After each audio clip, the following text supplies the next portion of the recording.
kamɓe koɓe mbaɗi ko wonnoɓe attar so mbaɗama ɗum tan ko ɗum waɗata hay goto société le gaɗa attar hay goto société ak jus e ton leyɗeji pourquoi ɓe gaare leyɗele jalam mbiyaɓe ƴetta leydi mabɓe alay soto leyɗele ɗe heeɓi ɗum ko sawru e ƴiƴam ɗum ne tawi tawiraɓe e jadiraɓeɓe donc amin mbiya laamu ngu yo goppude sukaɓeɓe te kadi ko sans condition haydara min namdaki ko sans condition yo goppuɓe koore leyɗele mabɓe ɗon ɓe jibina ko tawiraɓeɓe tawiraɓeɓe tawiraɓeɓe donc ɗum noon min mbi keccire laamu ngu yo wat feere goppir sukaɓeɓe hay condition gotal ala hen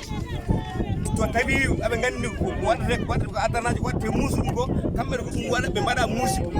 donc yo mbaɗ feere ɓe goppa sukaɓeɓe ko waɗani haydara yo goppa sukaɓeɓe mbaɗani haydara koye leyɗele mon dari sukaɓe ngawlanaɓeɓe sukaɓe ngawlanaɓe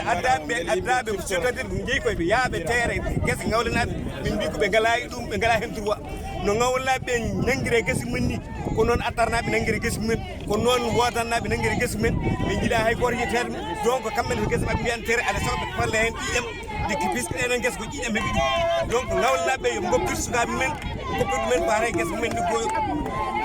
hay soɓe goppa legge guese ɗe ala goɗɗo liggoro ɗum sona ngawlanaji ɓiɗo ngawlanaji koto tabbit koɓe tabbito e mabɓe ko wiya hen ko